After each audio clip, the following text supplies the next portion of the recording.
What's up, guys? It's Lizzy Jane. We're back with another podcast this week. I have Rome in Silver joining me, and his debut album, Dragonfly, comes out this Friday, one day after you're listening to this. His debut album will be out, streamable everywhere. We go into the creative process, we go into some background about his own life, his project, and so much more. Please, if you love these episodes, make sure to comment, like, share, subscribe. We are on YouTube, Spotify, Google, and Apple Podcast. Let's hop into it. This is Lizzy Jane, and you're tuning into my podcast with special guest Roman Silver.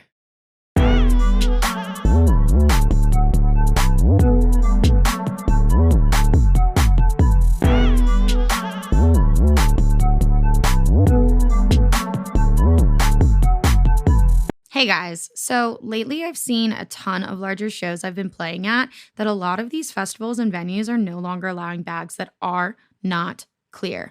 Well, guess what? Lunchbox Packs is coming in clutch again. They have just stepped up their anti-theft bags by releasing a fully clear hydration pack and snack pack. This is an absolute game changer for your summer festivals and events. Each bag is made out of TPU material that is incredibly durable, flexible, and made to not alter under extreme sun exposure over time. You also have the option to bring a skin in your bag on the way in, and once you're through that security line, you can zip on your skin for privacy of your belongings and to add some extra personalized fun flair. These hydration packs meet the majority of all festival regulations and guidelines. As always, these packs have all of the awesome anti-theft features as the original hydration and snack packs.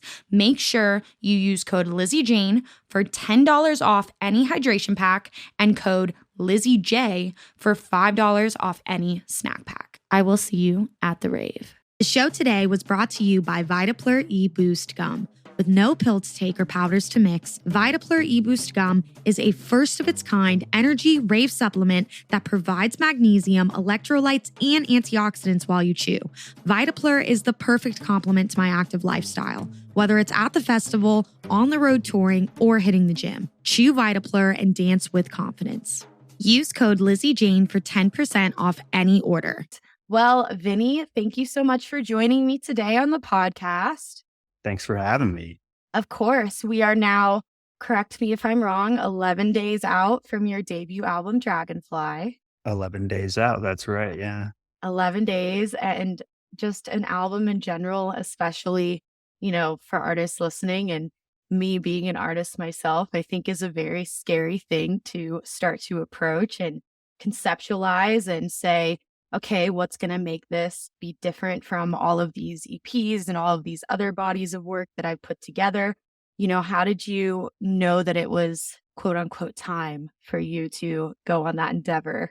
Yeah. I think it was just the natural progression. I think that doing EPs, I think like 4 or 5. I did like one a long time ago too. That doesn't really count, but I guess it does. It was just, I eventually took it down. But yeah, over the years, I did like 5, maybe I might have done even like 6 EPs at this point. So, yeah, so I think that's just what I wanted to do, and I think it was the right time. And I think the album, an album in general takes a long time. So I kind of was trying to figure that out as well. It's like, okay, well, can I release other songs in between this, or like how, I was kind of unsure how it was going to work because an EP could be like wrapped up relatively quickly, but I think, I wanted to do an album. Also, just me in general and like the branding and all the visual aspects, they kind of like, it was meant to be because, this day and age, a lot of people are just dropping singles and stuff. But I think just for me and my project overall, an album is very fitting. Absolutely. And I think albums are just exciting, and it's so, you definitely exist in this very like niche lane of dance music where you can kind of put like your feet in all of these different subgenres, yet collectively really wrap it up and make it sound like it's like working as one. Like in my head, I'm like kind of old Flume, I think of Mhm. like a lot of like Prospa, like a lot of the UK guys who are doing kind of stuff in the same lane. And I Mm. feel like I wish there were more cohesive bodies of work, but that just unfortunately isn't how I feel like our like scene is really like receptive, whether it's like from the label side where it's like, hey, we want a single every month until the day you die, or it's from the other side where, you have to really invest every inch of yourself if you're going to do something cohesive, because then you're going to go with long bouts of time where you may not be releasing music.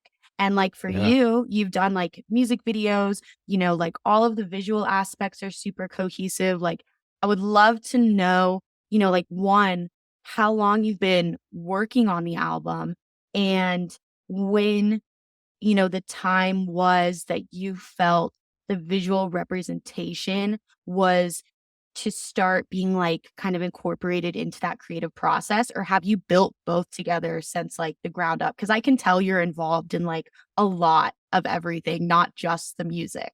for sure. Yeah, I would say, well, in terms of like the music videos and like the teasers and all that, that wasn't until this year. But yeah, I mean, once I decided to do an album, it was really just about getting the songs together, and I had a few songs to start with, and then, but honestly, like everything has changed. Like by the time this album is out, like everything has changed. Like it's crazy because I'm pretty sure a lot of the songs I started out with, most of them aren't even on the album anymore, you know? So Wild. yeah, it's weird. It's crazy. You know, things change, people change, my mind changes, and my mind definitely changes a lot. Like I am over a lot of things pretty quickly. So, it's just like, getting new material out. And then by the time we are kind of deciding on the track listing, that's where I'm like, okay, this song could be good for a video, and so that's just kind of how my mind works, but we were deciding on a track listing up until like a month or two ago, honestly, and I took a couple songs out and swapped in some other songs. So yeah. Oh my gosh. Are you the type of producer that's, I'm going to write 50 demos and 12 are going to make it? Or are you the type of individual where it's like you start an idea and you're going to work until it's finished, even if it takes a year or two? Yeah, well, actually, it's funny you say that because I was that producer who would like any song I made, I would be like, "Oh, this song's so cool," and I would just work on it, and I would be like, "Okay, what am I going to do with this?" But I've actually changed recently. I have been that producer that's been just writing a bunch of demos, and like, I'm doing the one beat a day thing. I'm Hmm. trying to put more paint on the canvas. Every single day, I'm just trying to make something. And right now, already with the album basically done and it's coming out, like I'm already on to what's next. And I'm trying to figure out, okay, like all these new songs that I've been working on the past like month or so, like where are these going to fit after the album and in relation to the album? Absolutely. And I saw you kind of said on Twitter that once this album is out, you can't wait to kind of go back into that bootleg remix phase for a little bit and Yeah. then maybe come back with some more singles. And moving forward after this, I definitely feel like when I see an artist put out their first album, it kind of goes one or two ways. You either move forward and like every body of work you're going to release moving forward is very conceptualized and like Hmm. EP, next album, sophomore, junior, senior album kind of deal. Yeah, Or it's I'm going to do singles for a really long time and then I'm going to drop another album. And exactly. I feel like with you doing the whole beat a day thing, I've definitely done some challenges where you try and do that for like a whole month, you just get Hmm. so much different material. And Yeah. especially with yourself, like you have a live show, like you're a live act, which Hmm. is we're currently in the position of making that transition right now. And, I don't think a lot of whether it be other artists that are just DJs and just, engineers and producers or fans and consumers of the music understand how difficult it is to formulate a live show and then travel with it and be able to Yeah. expense everything and make it like it's almost more so like a band set than like a Yeah. DJ set, because you're really stemming everything out and you're playing mostly all of your own music or some of your own flips, and that's it. So, Yeah. did the live show kind of come from the album? You were like, hey, this is going to be a cohesive deal. These both are going to go hand in hand with each other, because I know you did one in LA and then you've done a few other ones, but then you Hmm. also have your DJ sets. So like the Right. balance is great, being able to do both. Yeah. Well, I had decided to do the live set last year, like towards the end of the year when we were getting everything together for the album. And I think what the plan initially was to do the live shows after the album. But that didn't quite work out. I think we were just like, let's just get on the road with it right now. Announce the live shows. So we did, I think, like 6 or 7 live shows. And that was my first, that was it. I've never done live shows before. I've never done the Learning keyboard. curves, And yeah, I can't and imagine. I've never even done a set in Ableton other than making like a mix or something. So that was all of that stuff really took a bit of learning. But Hmm. yeah, so we did the live shows and those were super fun and they did a lot better than I thought. But I think now that's the question, right? It's like, what am I gonna do after this? Maybe I think we want to do some more live shows. But I think next year I'm gonna probably do a lot more DJ sets again. And I feel like that's kind of where I see things going. You have a lot of these you know, like like intimate venues and people doing like these 360 shows. You got people Yep. surrounded you like club vibes, club music. Like I see that really, really getting big and the European market is popping off. So I mean, I don't know. I don't know if the live show for me, if I'll stick around, with it, but or maybe for like festivals or something. Maybe Yeah, I that'll was be like, cool. bring it back for like special occasions kind of deal. Exactly. Like whether it's like, you're playing with like someone like Maddie on, or you're like when you Yeah. have like, and I feel like it's also so important to save that endeavor and like all of that, you know, the time you're investing and like the extra expenses of traveling with all your gear. It's like you want to Yeah. be doing it in front of the right fan base and the Right. Make it special. crowd. Yeah, exactly. So it's like, whether it's like a small cap headline and it's all about you, which like I think what I saw from your LA show, like that was so fitting, where it was like Yeah. everybody was there for you. You had other artists there supporting, and it was like, Hmm. here's what I've been working on. Like, here's my showcase. But then if you're at like, Yeah. I don't know, if you're at like an EDC, or you're at, somewhere overseas, or a 360 thing, then Yeah. the live thing could be cool, but it's also like, okay, what's the vibe? Like where Yeah. where Yeah. are Yeah. we really sitting where I can really do so much with the DJ set, and then when it's a Yeah. live set, it really is that set list. Like there's no differentiation. There's going from For start sure. to finish, minute measure 1 to minute 60, and like that's your show. But that's how Yeah. definitely the live guys operate, like all the way from, someone like you to like Flumer Odessa. It's a performance, it's a musical kind of deal. For sure. Yeah. And to be fair, the DJ thing and like all these club vibes and all these people doing these fun club shows, that's an art in itself too. I mean, that's like expert curation.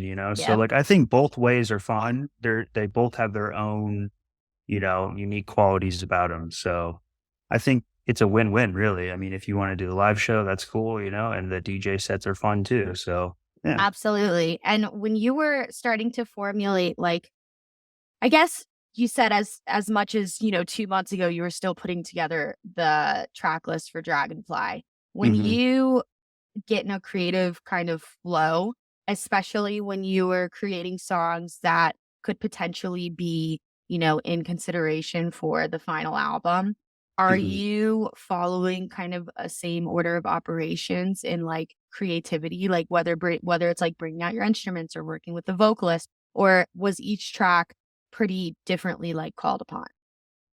Yeah, I would say that each one is a little bit different, and like, yeah, for example, like when I finally a couple months ago was like, okay, I want to take some songs out.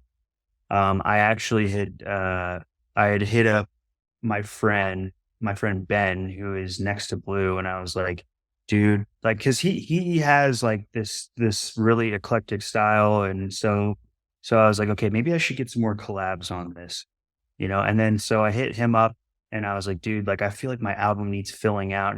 And he was telling me like, you know, he's like, by the time my album came out, like I hated it. And I was like, yeah, dude, I hear you, man. I hear you. And he's like, well, here's some ideas, you know? So he sent me some ideas and I ended up working on one of his songs and I finished it and it turned out really good and fitting for my album, I think. And so that's just one example. And then, you know, there was like another song that was like sitting around for forever and I just couldn't finish it. And then we were sending it off to all these people. I liked a vocal, I didn't like a vocal, it didn't work out. So I ended up scrapping it. So like I feel like each song just has its own, you know, things and it's just its own difficulties, you know, having to deal with. So, but I think everything is very cohesive now. And I'm glad that I took the songs out that I did. And I'm glad that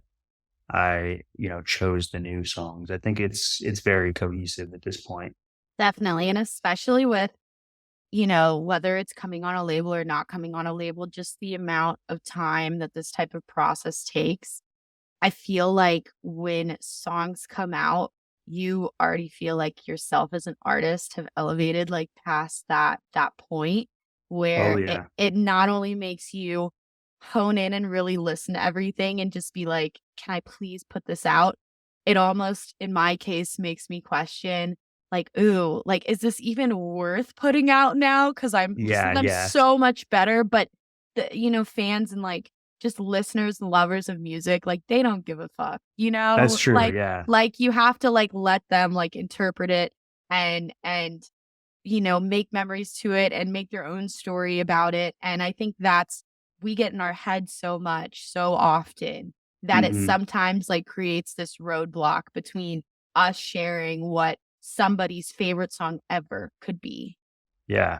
Yeah, and it's funny you mentioned that because there is a couple songs. One song in particular, I have been posting little clips of it here and there, and everyone keeps asking me for that specific song, but it's a song that I had kind of mentally moved away from, you know? I was like, Mhm. I don't know about that one.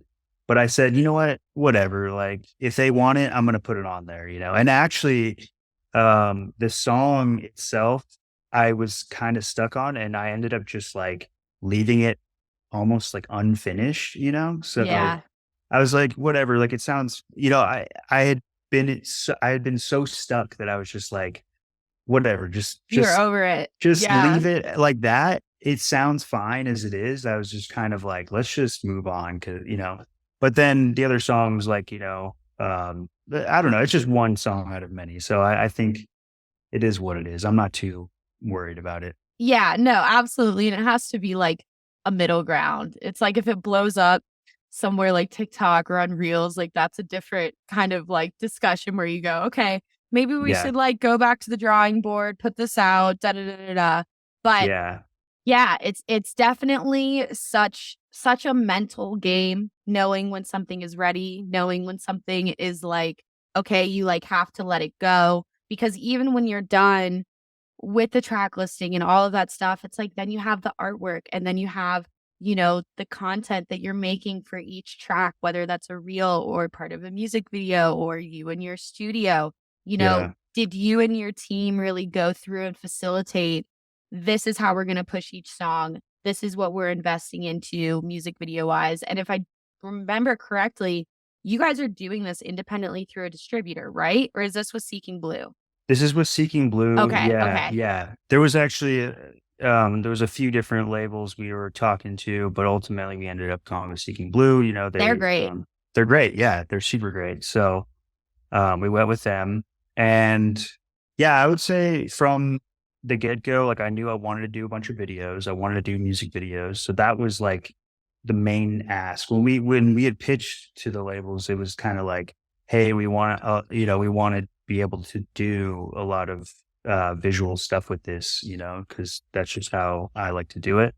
And I think each song that we had decided on to do a video for, it just kind of had its own, story to it. So, um, yeah, the first video we did was for my song Cloud Nine High, and that one, yeah, that concept was kind of one of those concepts where it's like, oh, I don't know if this is gonna work, Those but were the dancers, right? the If I dancers, okay, yep, yep, yep. yep, yeah, the aerialists, and there was like the candles, and so we did it in one studio in one day, and it was really fun, super fun. And then yeah, and then the next one we did was like an animated one, but it was like really well made by by this team based out of Vietnam, and they're like insanely talented. Oh, So wow. yeah, and then we just shot the teaser not too long ago out in the desert, which was really cool. Yeah, in I the car, right? In the car, yeah, yeah. Yeah, that was really fun. That looked Yeah, really fun. Did you guys like rent that or was that like a friend's car? we rented Yes. it. Yeah, I was a little Yeah. worried because we went out to, like, the desert. It was kinda near Joshua Tree, and, like, I was like, "Oh, man, this car, I don't know if it's gonna make it," you know? It was like a 1965 Mustang. Yeah. We almost ran out of gas too, and I was like, "Oh, shoot, we're in the middle of nowhere." But, there's always something when making videos. It's like, "Oh, what's gonna happen this time?" You know? Like, one time we filmed a video of my friend's car, like, got stuck in this giant pond, and, like, we had to Oh, get a tow truck to pull it out of the pond. It was, like, literally no. almost, like, submerged, like, completely, like, yeah. Dude, Yeah. absolutely not. We're doing some stuff in the dunes that are like 4 or 5 hours south of Denver next weekend. Oh, And yeah. yeah, I always think about that, like, there's actually so many things that could go wrong here, so let's just try and, like, stay Yeah. narrow-minded and go for it. Because especially, you know, it doesn't really matter, like, the size. I think people don't realize how expensive certain things can get, Oh, and we're yeah. we're in this time where, I'll always have my bone to pick with, like, the TikTok reel era of social media, but it's Yeah. allowed us to be very DIY and somewhat get away with it, and somewhat, like, Yep. put cool lighting on the backdrop, move the fucking futon, throw it Yeah. in, Premiere Pro or Adobe products, do a green screen thing and, like, there you go. Like, you can Yeah. Yeah. totally become so innovative. And I definitely see, and I've put out this block before too, where it's like, oh, well, I don't have this and I don't have this equipment and I don't have, this financial backing. But like, you don't really need it. Like, if you really want to make it Yeah. happen, you'll find ways to make it happen. And, I definitely feel like you have a really good balance of things that obviously are like supporting the album, but also just kind of like show us like your creative process of like being in the studio and you like playing different instruments. Have you, Yeah. do you come from like a different style of music before you jumped into electronic music? Well, I was always kind of into a little bit of everything. I just remember growing up, we had this one like computer room, and there was just one computer there, and my brother and I shared an account for like iTunes, and even before that, it was like, I don't know, it was just random files, and he was downloading stuff on like LimeWire and stuff. So I was just listening to whatever he was listening to, and it was Yeah. just like a bunch of hip hop, and then a bunch of like, old rock and stuff, and just random all sorts of stuff, and then I would say it's actually because of him too that I got into electronic music because well, I think, yeah, so what happened was I was going up to Big Bear, which is like a I di love Big Bear. I know yeah, what yeah, Big okay, Bear is. Big Bear, Yeah. yeah. So Big Bear, we were going up there, and there was this thing called Hot Dogs and Handrails, which is like a snowboarding competition. Yeah, it's like a snowboarding Literally. competition. Yeah. And they always like have like cool stuff going on there. It's like it's really cool. And so we're going up there, and my brother and his friend were driving me and my friend, and uh and my brother's friend put on this song by Dead Mouse. It was Jaded. The song was called Jaded. So it was like super old at this point, and it was before like all his big hits. Yep. And I just remember thinking like, whoa, what the hell is this? This is crazy, you know? And so I guess that was kind of how I got into dance music. But I was actually already producing at that point. I was producing at home. I went to a private school really young, and they had GarageBand on the computers. Oh I yeah. was Yeah, and I was put into piano really young. So like I think it was just that combination, and then discovering electronic music kind of just bubbled up into what it is now. You're like, "Oh, this is it." I always thought it was cool because it just allows you to not really depend on other individuals and allows you to have, like, full creative freedom. Yep. And while that could be intimidating at times where it's like, "Wow, there's just so many things I can do," you know, Hmm. you can have the instruments, you cannot have instruments, you can do everything digitally, you can do everything, with analog and outboard gear, and it's just Hmm. it's such a cool way to I I don't know, it's wild to see the progression of it over time and to see For where sure. it is now, and I think now more than ever, fans are beginning to be so much more receptive to an artist not necessarily fitting in a box, which I Right. think you definitely fit into that category where, like, you have the skill set and the taste and the discography to fit on so many different curated events and play so many different types of sets. So, like, when you're taking the songs from the album and just like making sets in general, are Mhm. you kind of taking into consideration where you're playing, who you're playing with, or is it just like you're getting a Roman Silver set, doesn't matter where it's at, I'm doing my own thing? Yeah, that's always a tough one for me. I think that I do cater a lot. I will be changing things up depending on where I am. Mhm.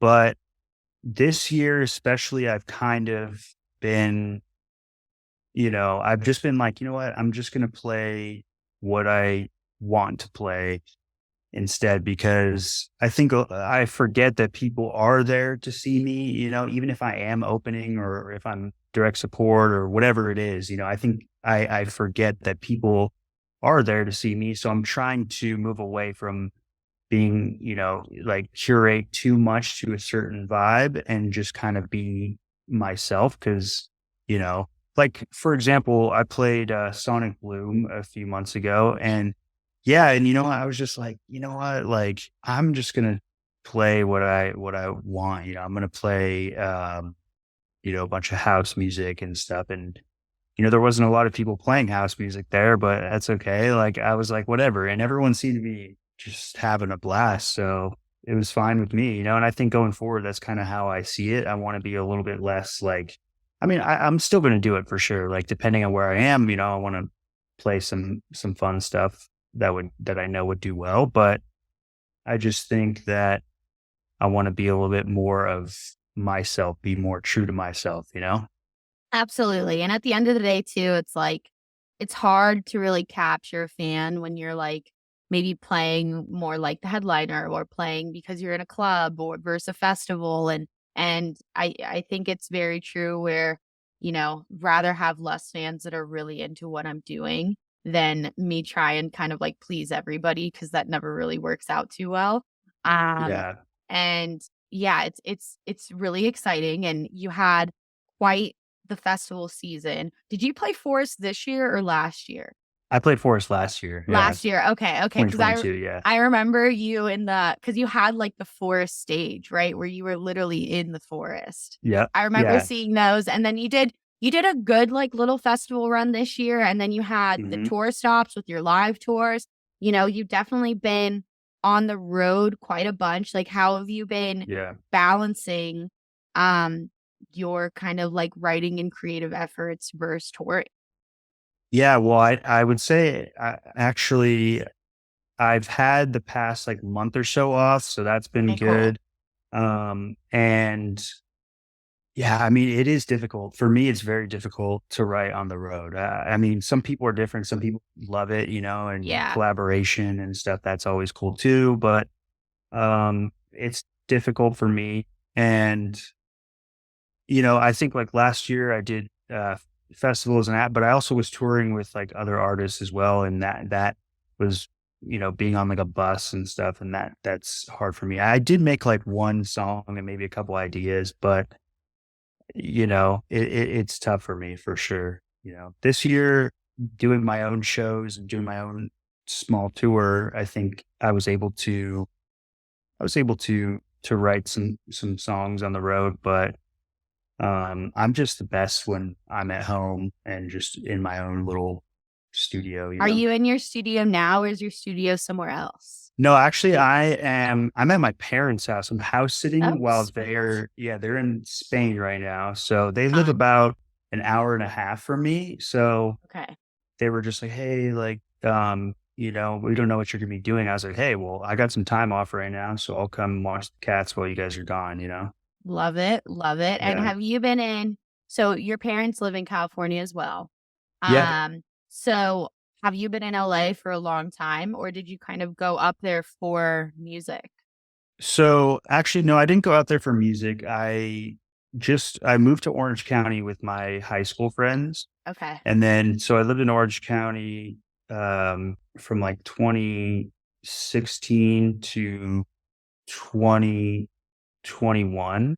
Got And it. then I moved to Torrance, which is like basically it's LA County. It's like a little ways from downtown, but it's Got it. still LA. Yeah.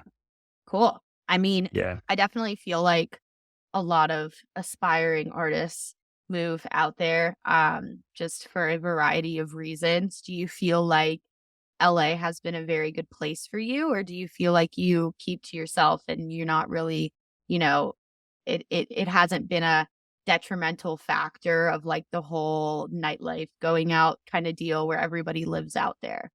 Yeah, I think it's a bit of both. I would say Okay. that if you are someone who loves to collaborate and be in the studio, then it's definitely, there's some benefits there. Me, I'm not really like that. Although this year I have been collaborating a lot more and just doing those sessions and meeting those people. It's cool to go out and like hang out and see people and yeah, make those connections. But I'm not really that type of person. But it's cool being there. And also, like when I was in Orange County, that was pretty close. So it was a little bit of a trek, and then growing up in the town that I did, which is where I am now, which is Marietta. It's like an hour and a half, I would You're say. not So that far. I'm not that far. I could go out there, but it's like a little tucked away. So I've always been semi close to LA, you know? That's cool to have, like, a little bit of a getaway spot if you need to kinda, like, remove yourself, and I'm the same way too. I feel like collaboration's really interesting. It can go, like, one of many, many, many, many ways, and Hmm. I'm always someone where it's like, I think if there's more brains on something, you're gonna get a better product because everybody has such a different idea and can bring so much to the table. But sometimes Hmm. when there's, like, too many cooks in the kitchen, you can, like, Yeah. lose the initial, like, vision for the song, and I Yeah. remember when I, like, first started producing, like, getting feedback from others was, like, a big thing, and then I felt like I hit a point where it was just like, you're not writing for them, like, you're writing for you. So, like, maybe either don't ask for feedback or ask for feedback and filter through what applies to what you want and I guess, like, the final vision and the final, like, cohesive sound of the song. Do you kind of Yeah. have a group of because I saw there was some co-production, like, you shouted out some people on Twitter for, like, some Hmm. of the songs, are you someone who has, like, a core group of individuals where you guys really bounce stuff off of each other? Or are you kinda like, "I'm in here, I'm working, like, this is me, that's it?" Yeah. I think it just depends on each song, but sometimes I work on something and maybe the other producers like I think I moved on from that style. But if you want to take it and do whatever you want with it, then that's fine. So I'll do that. And I'm the same way. If I work on something with someone else and I'm like, oh, this isn't really me anymore, like you can go ahead and use it, and I'll just like get some credits and whatever percentages, and so that's fine with me. I don't really have like a core group of friends. Maybe that is because of like, I don't know, I'm kind of in like all these different lanes. It's Mhm. very hard to like be friends with like all these different groups, like Yeah. the house people kind of like me, and like the bass people kind of like me as well. So it's really kind of Yeah. strange, I don't know. It's a weird place to be. But I'm friends with a lot of people. I'm just not like really good friends with everybody. But my friend Bikla, he's kind of like the same as me. He's He dope. I Yeah, yeah. recently came onto his stuff and now I follow him on Instagram and stuff. I'm like, this Mhm. fucks. Like, this is actually Yeah, really fucking good. Yeah. yeah. He's probably like the closest friend I have in the music industry, I'd say. I mean, and we make pretty similar styles, so, um, yeah, I mean, I guess it just depends. It definitely does. And I feel like you can sometimes get caught up in trying to be like, hey, listen to this, give me feedback, or hey, like, let's do this instead of just doing it on your own and then like taking it to the people in your circle.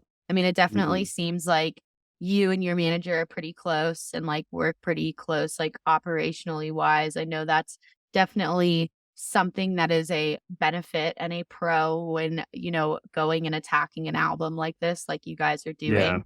Um, have you And he's been been with me since the beginning, so, like, That's from a long wild. time, yeah. Yeah, the growth is real. Yeah. Have you how long has it been since the, like, creation of the Roman Silver project? So, it was started in 2014. Got it, okay. Yeah, 2014 was when I started it, and, at the time, I was kind of just I was a little bit lost. I was like, "Oh, I wanna do something new?"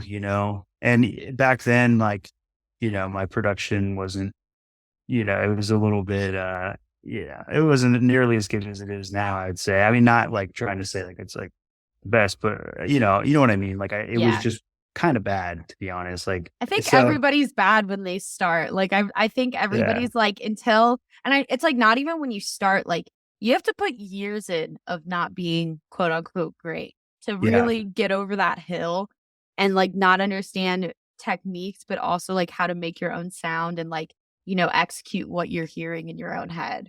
100%, yeah. Yeah, and back then, I was just like I didn't really know what I was doing, but I knew I wanted to start something new. I wanted to really make a brand, and, yeah, so it started then. I'm surprised, like, I kinda stuck around with, like, the name and, like, everything. I thought, eventually something would change, but no, it's still here, and I'm still doing it, which is pretty crazy. 2014, it's almost been 10 years. That's wild. But like Mhm, that's what if you talk to anybody, they really do say 10 years. mhm. And we're kind of in a time where that can fluctuate with the whole TikTok thing. Like it definitely like we've both seen it. Like there's definitely acts that kind of come out of the gate swinging, but Yeah, it's hard. I feel like we're all little guinea pigs right now because only time will tell if like those individuals kind of have that longevity to really like last past like a pop that kind of like comes from yeah, that social media kind of influence kind of deal. Um 10 years. Yeah, it's 10 years, really yeah. it takes like 10 years and now you guys have done like so much and I guess with the album coming out, are you guys, you know, planning another run that you can maybe tease or are you guys planning some more dates like once this comes out, like let's tour the album, like do some maybe Mhm. more live stuff or just DJ stuff? Yeah, that's the plan, is to do some more headline stuff, probably some cool, really unique venues. I wanna do, like, some cool spaces and just kind of spread the message, really, and then going into next year, hopefully, I get some cool festivals and, like, just hit all these goals that I wanted to hit, and that's really the plan, tour it a little bit, I'm, at this point, like things are so crazy in the music industry. It's just like I'm open to anything. Like I'm open to doing more tour support with other artists that I think align with me. I'm open to doing more headline stuff at unique spaces. I'm open to, I don't know. I mean, I'm open to whatever, really. So Yeah. I guess it's just kind of see, it will kind of see where the album lands. But, Well, I think a lot of people are really, really excited. Are there certain tracks that you kind of had as standout tracks for you, whether it was the creation process or working with a vocalist or, the music video? Like, are there certain ones, whether it's been a single that's come out or maybe one of the singles on the album that we haven't heard yet that you're just like Mhm. super pumped for? Yeah, there's a song, it's called "I Don't Wanna Be Here," and it's with my friend Lassa. She is amazing. She's really good, super talented, and I actually that was the one song I made on tour last year, and it's just really cool, but it's not even dance music at all. It's Yeah. not dance music at all. So, I think it could be a hit or miss, but to me, it's like a personal favorite. I kind of just like, I connect with that song. The lyrics I connect with, it's kind of deep, honestly, but it's kind of funky too. And it's kind of like an indie song, but I love it. I'm really pumped for that one. Also, the one that I finished up last with Next to Blue, that's a collab with him. That one's really cool as well. It's very like kind of future garage. I don't know. It's really fun. It's really All of interesting. Yeah, all of the UKG, like, garage stuff that I'm seeing kind of, like, make its way over here Yeah, is yeah. very exciting. I definitely Mhm. think we have, like, these outer state influences that are really starting to take, like, a stronghold in, like, our American, like, dance culture, and I think that is Yeah, so kick-ass because the music overseas has always been just lovely. I was just always in question on whether people would be receptive to it here or not, and I yeah, definitely think the time is coming, hopefully. That's so exciting, and I'm excited to listen all the way through. Is it yeah. something where, did you kind of tie up songs where like one leads into the next, have an intro, an interlude, an outro, or is it kind of like just a body of singles that you've put together? So there is no like interludes or anything like that. It's more of like I guess it's still like storytelling within the track listing. Mhm. And like the outro song is kind of like an outro song, I would say. It's kind of Cool. just like, yeah, yeah, it feels like an outro song, but it's not like titled outro, but Yeah. it's very much a story for sure, whether or even though the songs don't transition into the next, like, It's definitely it's like a cohesive body of work. That's for yeah, sure. very, Yeah. very exciting, and I know the lyrics have always been, a very forefront part of, like, just your discography on a whole, like, very Mhm. catchy, very, like, drawn to, like, know the lyrics, put them on merch kinda deal. Do you Mhm. have, I guess, like, a foot in, like, writing lyrics? Like, even though you may not be singing them, like, have you written a lot of lyrics for the album, or do you kind of let the vocalist kinda take leeway on this? I'm not a very good songwriter, to be honest. So Okay. sometimes I have though. I have before, but thinking about it now, I don't think I helped write any of the lyrics. There maybe was one song that I did, but I think for the most part, it's just like, I trust the vocalist, Yep. especially the people that are on this, like Lassa, like I mean, she is so crazy that, like, she could send me anything. I'm like, "This is so good," So, Yeah. I think it really depends on, like, who I'm working with. I just try to put all my trust in people, So, Yeah, like, "I'm bringing you on, like, I'm gonna trust you," kinda like deal. yeah, and, like, although I am very picky, though, I'm very picky, and I can be a bit of a control freak in the studio. Yeah. That's probably why I don't have a lot of collabs, but I think I know what I like. That's what it is. So, like, if I get sent a vocal and I'm like, "This bangs, I like this. This is a good, strong vocal," like I'll know right off the bat, you know? Absolutely. And you feel like you're kind of very, when I listen to your music, it's very like detail orientated. So I can tell that, everything from the fills to, do you do everything from start to finish? Do you use an engineer? Are you kind of your own engineer? Like, how does that work with your creative process? Yeah, I do everything, mix, master, everything. I have had other people master my Yeah. stuff, but nothing on this album is mastered by anyone else. This is all mixed All and you. mastered by me. Yeah. So yeah. Do you kind of get to a certain point where, how did you know when certain songs were done? Yeah, that's a hard one. Yeah. That's the hard part. I am notorious for submitting songs and then being like, wait, like, can I just can we pull that one back? I got a new version, I'm notorious for that. So yeah, yeah, it's you know, I guess you're never really done, right? I mean, we could just keep working on songs really, but I guess there has to be a point where you gotta be like, okay, this is done. And like I Yes. said, there's like a song on the album, it's called Back to Basics, and like it's more of like a bass song. It's kind of like weird and it's cool though, but I was kind Was of that in the over it. teaser?